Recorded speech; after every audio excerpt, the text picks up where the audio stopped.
Hey everybody, what's going on? TofuAce here. Just want to make a quick foundational video on attack geometry and pursuit courses that you can take when engaging the enemy. Now, this subject matter is rather simplistic.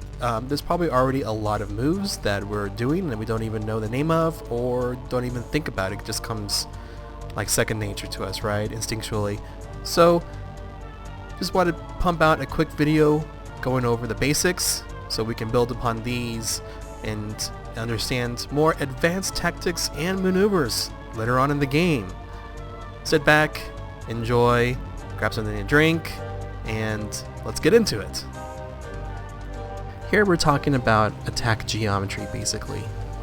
In a pursuit course, you have three options. You're following your target and you want to get a firing solution on them. You want to bear your guns onto them and shoot them down, so you can go back to your base and eat some barbecue.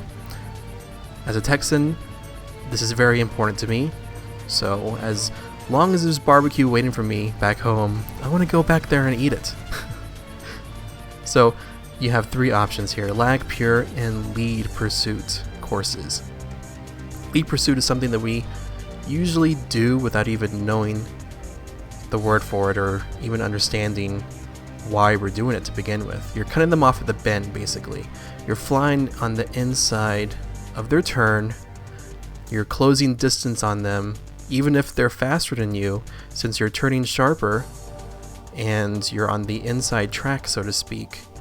You can get closer to them and shoot them. With cannons, you want to lead your shots anyway. You want to shoot where they're going to be instead of where they were or are currently. So that's why lead is important.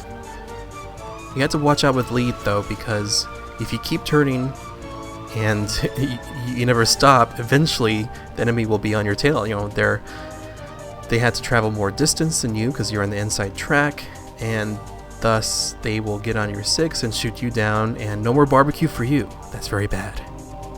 Alright, so going into pure. With pure, you're basically pointing the nose of your plane directly at the enemy plane. So you're not pointing your nose in front of it like in a lead pursuit, but you're still closing distance, right?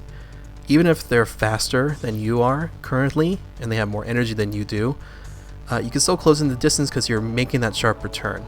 If you think back to track and field, right? On the runner's track, there's lanes. There's less distance to travel on the inside lane than there is on the outside lane. That's why you see them have a staggered start. So the inside lane is usually the runner is usually in the back of the group, right? And the outside lane, they're closer to the front. Technically it's really the same, but since it's 2 straightaways and 2 turns, you can't have everybody start at the same place and end at the same place, because then the person on the inside track will have an advantage on the person on the outside track, right? So you have to think of this. So planes, they turn in arcs. They're circles, or parts of a circle, part of a loop, part of a turn. And depending how far a plane turns depends on what course of action you're going to take against them, right? They might be trying to get on your 6, you might be trying to get on their 6, you might just be jockeying for position or saving energy.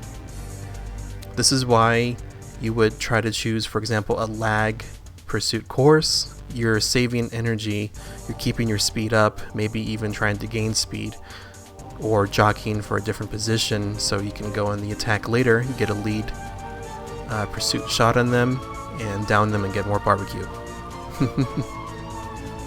Alright, so a lag pursuit course is your course pointing your plane behind your target. You're not closing in on them, so you're taking a wider turn than they are, but you can keep your eyes on the target easier and you have more situational awareness. If they make a turn, it won't surprise you as much and you'll have more time to react to that turn and counter it. So this is the real reason why we want to talk about these pursuit courses to begin with, right? We're trying to rewire our brain to think more like a pilot would. Our planes move in arcs and circles and in 3 dimensions because we have the vertical. We don't just have the horizontal plane to fly around in, like driving around in a car, you know. You have left, right, front and back. In a plane, you have up and down also. So you have different vectors to fly. You have different ways to fly in various arcs because we can't make sharp angled turns. We had to fly in an arc to get to a new heading, to get to a new direction.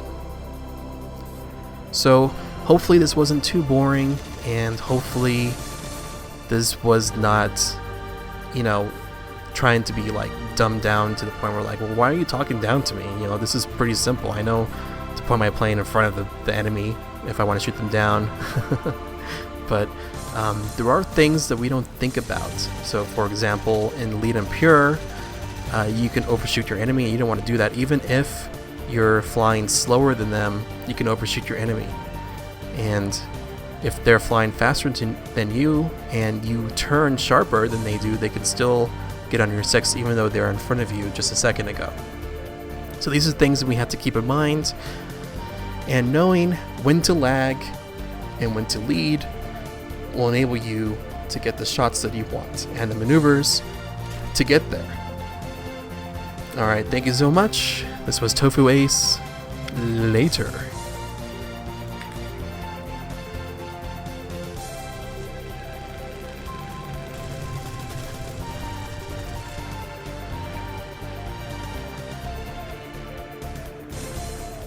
That is a whole lot of BF-109s.